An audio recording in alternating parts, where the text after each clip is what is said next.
Hello guys, maaga tayo ngayon kasi mayroon tayong puntahan na ref, mayroon ayusin. So sasama ako sa pinsan ko mag-home service ng ref. So kaya maaga tayo ngayon. Wala masyado pantulog kasi nag-overtime tayo kagabi, no? At gusto ko rin ma-experience yan, mag-ayos ng ref. Kaya sasama ako para mayroon akong idea. Kasi hindi ko talaga yan tinatanggap yung repair dito sa shop. Kasi natatakot ako dyan, lalo na pag karga ng freon.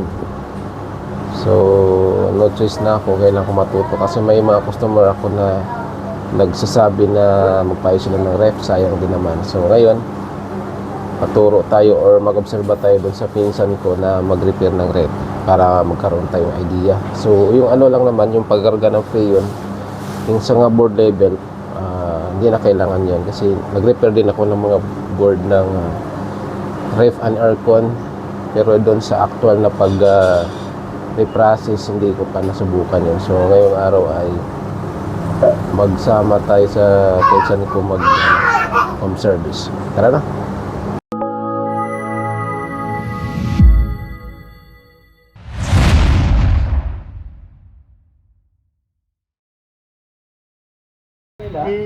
Kasi bago pa ang compressor. 3 taon lang yan last year. Ngayon pang-4. Tapos bago pa ang compressor niya. Bago nga. Ayan ang compressor niya. Posible naman pag ito sirang bago.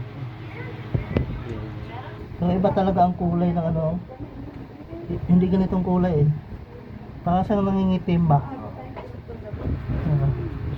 Bandarin muna natin. Ito yung nag-i-yellow dati sir, di ba? Ito nga tubo. Kasi ito yung sanction eh. Parang dito rin yata yun eh. Oh, parang dito. Ito yan. Kasi ito hindi naman tubo. Yung unang, tapos meron siyang, dito yata siya nagpa-impis. Nagbawas na, dyan. Dito sir, kasi dito yung discharge eh. Oh, yan, yung distance yun. Yung sa akin. Tapos after na, hindi na, nag-mobile na. Check muna natin kung Inverter ka na. Malaki. ayun, pagkasado namin. Iwaran. Pero umandar naman ito sir. Oh, Ito normal to, no? Normal reading to sana. Mahina yan. Tamahin. Kasi ang rated current ka nasa 1.2, sa dapat ang reading niya pag nag-boosting nasa 0.7, Ito point 0.8. Ayan, mababa na yan. Kasi wala na siyang binubumba na freon yan. Check natin yung ano yan? ano niya, yung Kargahan? freon niya, yung standing pressure niya. Dyan mo check. Ayun, baba na oh. Kasi ang Baba na. normal niyan, nandito yun sa before zero, yung itim na yan. Oh. Ay, pinaka ano yan eh. Bago mag Yung gray naman, bago mag-itim, yung tinatawag na negative 1. Tapos, ang normal niya bababa sa zero. Bago mag zero. bago mag-zero. Baba na rin, oh. Wala, baba na siya. Yun na Pero yung- may freon pa to. Kunti na lang. Yun, baba na siya. Tsaka pag pinatay kasi yan, aangat dapat yun.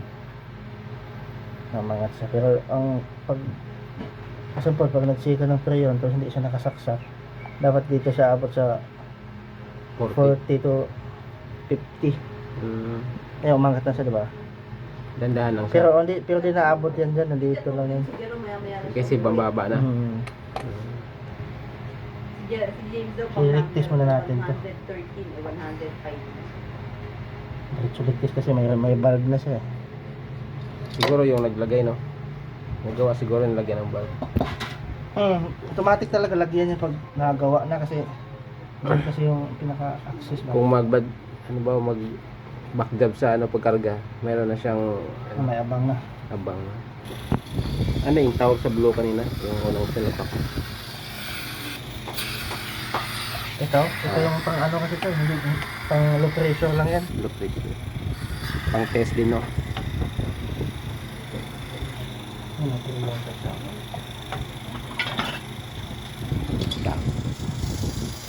Sabi palang ano yan, ikukunik.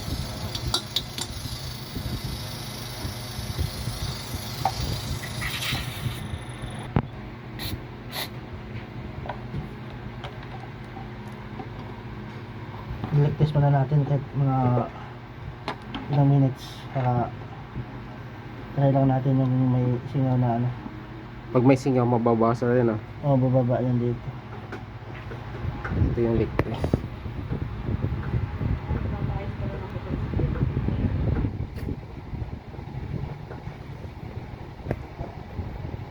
Pwede rin dito ano mo. Pwede rin dito. Hindi. Hindi. Kasi ano na yun, discharge yun. Ito yung in charge. Then ka mag-back yung pwede ka din magkarga ng preyon. Saka Dito, mag-back dito. yung- Ito dito ka pwede magbawat. Kasi pag dito ka Sasalubong sa filter na. hindi yan abot dito sa ano kasi may valve din sa loob eh. Masisirado. Ah, Pag galing dito yung pressure kasi mag-open yung valve nun pag nakadetect naman. oo kasi valve nga siya. Pag ano siya. Baliktad pag dito ka. So ito singawan lang to ba pag magbawas ng preyon. Dito dito. Tinatawag din to na yung ano siya discharge Discharge line. line. Tas, high pressure kasi itong dito area na to eh. Kadugtong na yun dito. Ito na yung ano, Kadugtong ito na yung nito. in-out. In-out na yan, ito. Higop tapos in. Ah, Higop siya tapos buga. Sanction. Wala na lang naka-indicate ng mga ano. Dati kasi may mga sanction na naka-indicate dito. Ito nakakabit to sa ano? Discharge. Hindi de. Sana Diretso ako. to sa evaporator eh. Yung mag-ilo sa loob. Okay. Ito na yun. Kaya maliit to kasi pag pagbomba ng compressor kasi may pressure na bubomba niya yun eh. Dito abot yan dito. Ito high pressure pa to eh. Ito na to. Pagdating dito, Low pressure na. parang resistor siya ang current niya pinipigilan. Oo. Saka yung pressure na mapahina. Tapos mag-ano na yun ng ano. Ito na yung papasok doon. Mag-ano na yun, mag-make na yun ng ice sa yelo papunta doon. Low pressure na yung tawag yun. Flashing yung gagawin natin ito. Kasi ano, nangitim. Pag ganito nangitim, ano yan, may mga oil yan sa loob. Ngayon, di ba kanina parang may oil dito? Tumagas. Mag-absorb siya pa. Pag flashing, matanggal lahat ng mga existing na oil dyan. Doon, medyo matagal nga lang pag ito, ipa-flashing. Mahina, ay maliit. Bali, ito yung Ayun, sanction. ito yung ano, Higop. pahigop to. Sanction, ito. Discharge line, discharge. Condenser naman to. Ito yung Pag ganun, pag ikot-ikot yan dito kasi yan yung umiinit eh. paglabas dito, Dito na siya. ikot dyan. Dito, Ah, dito, dito. to. Tapos papasok pa dito sa loob Papasok, baro ba dyan? Ang labas, ito na. yan. Tapos ang trabaho niya, filter. Filter yan yung Ito, ano, papunta saan? Papunta naman dito. evaporator to dito. Sa loob. Evaporator. Tapos ito na yung pinakahuli, pinakadulo. Ah, okay. Gets ko na. Pag Parang ano, ano lang sila, balik-balik lang. dito, pasok evaporator. Hindi, higupin naman niya. Sigupin naman niya. Tapos ibubumba na naman sa compressor. Bubuga naman niya dito. Tapos hihigupin naman niya. Parang paulit-ulit lang. Wala naman. Wala. Mukhang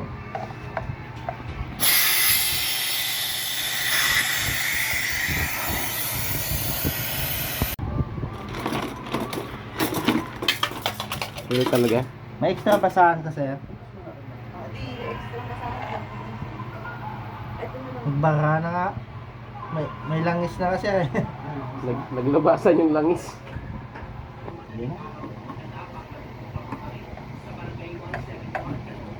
Basta huwag kang gagamit mo ng apoy.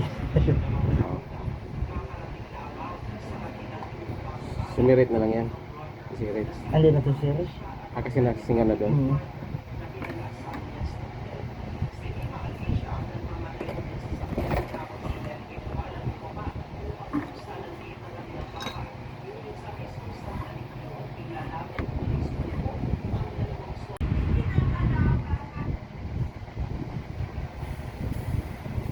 Inano ko lang. I-check lang yung hangin. Sinandal ko lang agad para mabilis. Bypass mo. Lakas pa naman. Ang kasi Ito yung kahigop. higop din yan. Kung ano yun. Pasal sila pahigo pero iba yung function sa loob nila eh. O kasi pag nagkaga ka ng preyon, higupin nga eh. Bakas.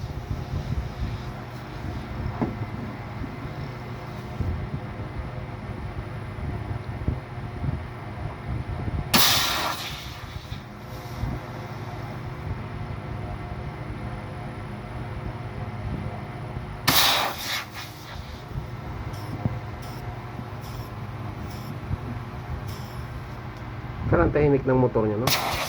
Ganun talaga yan pag may inverter. Wala ka lang marinig na Pag may umugong-ugong yan, di sira na. Okay pa? Ano yung compressor?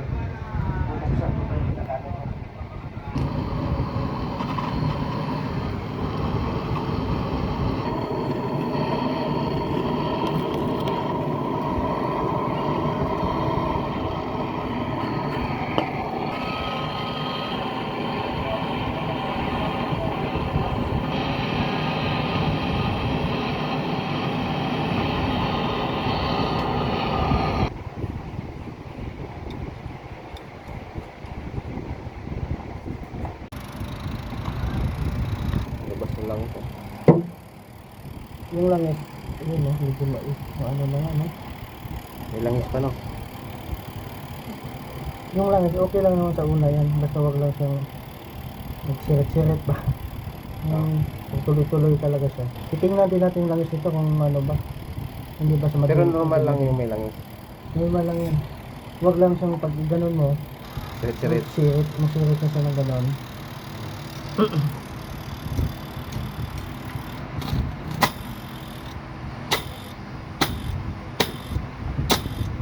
Kasi ito kasi yung pinakauna talagang i-check kasi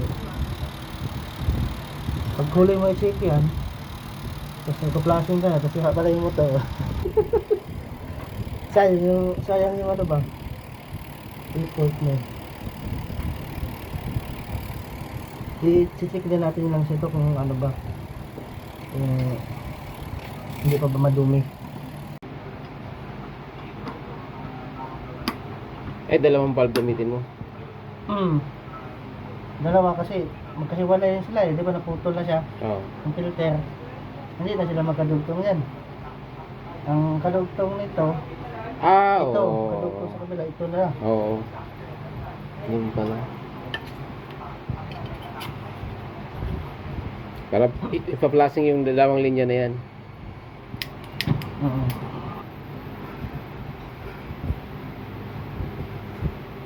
Ano lang naman eh.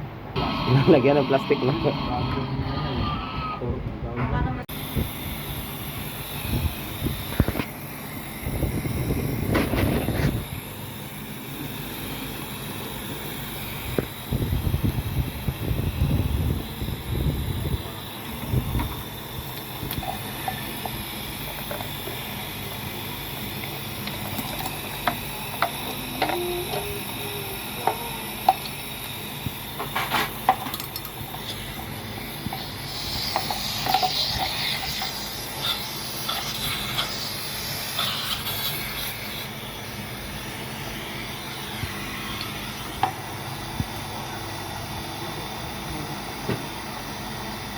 Susukan lang natin ng ano yan, chemical ba? Anong chemical yan? Yung pang... Tapang to, tinan mo. Uy, Hindi, ano lang to, malamig ba? malamig. Parang thinner. Oo, ano. Ang lamig ah. Tunaw yan, pag may dumi. Tunaw. Pag mga carbon ba? Oo. Pero wag mo lang yan sa, ingatan mo ang mataas sa mata ba? Delikado ko na yan. Ang bilis nag ano rin, oh. Tuyo. Oo. Pag may mga medyo masugat ka, masakit. Parang thinner nga. Parang thinner. Oo, parang tingin.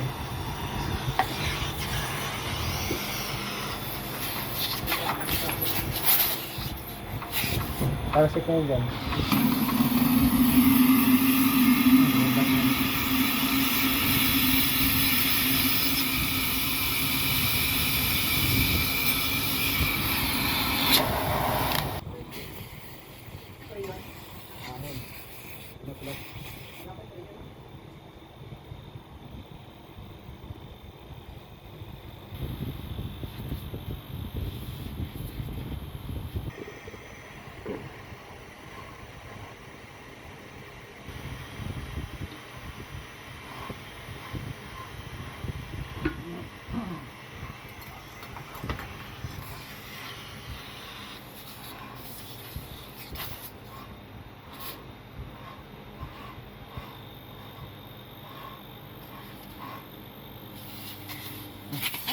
Okay.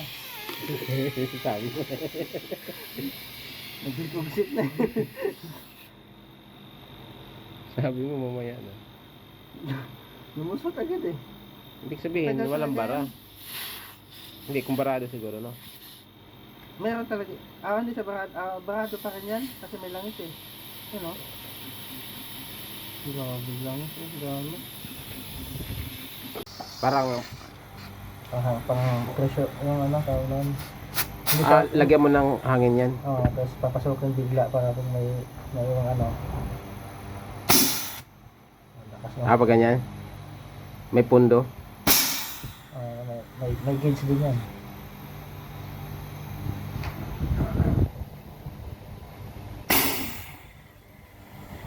Dito. Tapos na dito.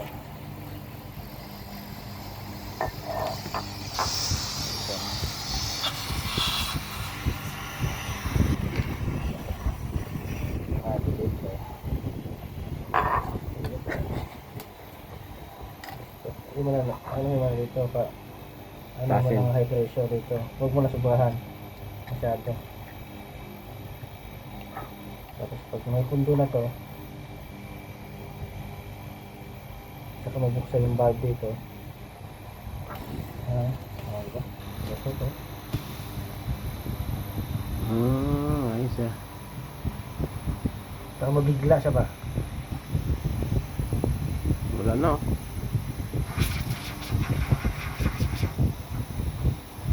Kasi malakas yung pirsa dyan. Kasi may tangke, no? Para mabigla lang to.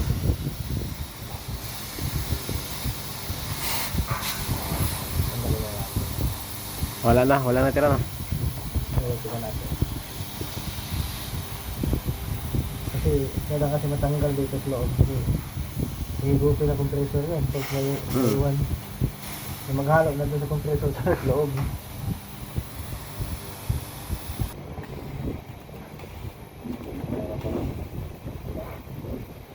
Bigla yan eh.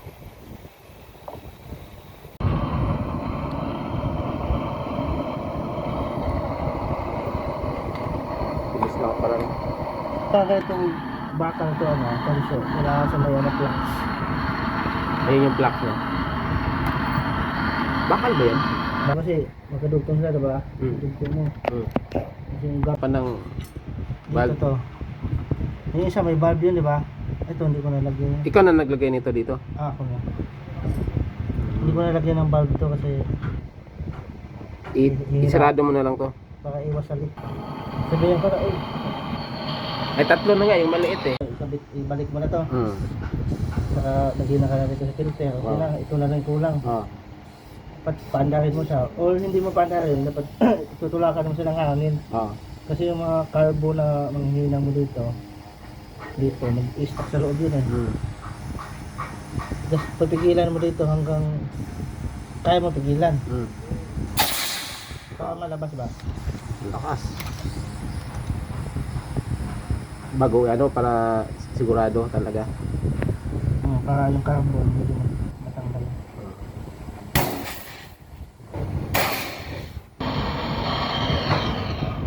Ito lang kahit mga depende kasi sa laki eh.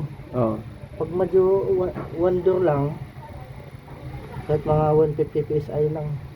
Hmm. Pero pag mga malaki, mga 170, 175, kahit na 200 pwede.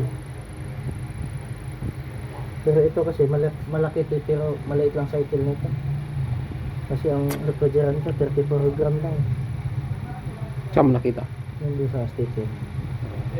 Sa model. Dito lang tayo sa 150. Pwede na yan.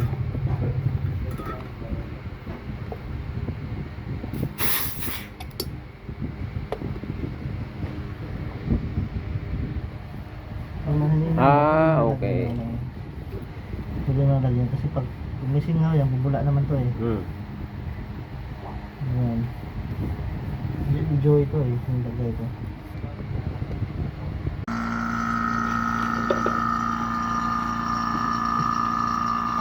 Ano yan? Vacuum na. Vacuum. Yung vacuum dito. Dito pa rin lahat yung vacuum. Oo, dyan pa rin. Charge sa vacuum dito. Kasi natutulak naman yung ano, di ba? Access talaga yan siya. Pwede siya pang vacuum.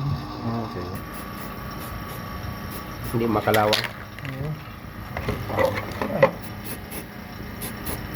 Yung baka lang naman. Yan yung Pero yun na to. Ayun. Yung pre meron talaga o magbili ka pang ganyan? Ito? Ah, Mayroong may kasama. Mayroon din. mayroon wala. Hindi yung masisira ng dito natin. Kasi nung dito. Kasi yung hose na to. Hindi ito nakasama sa pag-vacuum. Oh, sa bagay. Kaya kailangan mo siyang mahangin yung nakapasok. Kaya Habang hindi pa nakabukas to. initial charge ka na yan. Kasi may hangin naman to, no? Parang spray. Yan na yung ano, crayon. Ah. Yung ano niya. Hangin yung gas. dyan, gas. Yung hagas niya.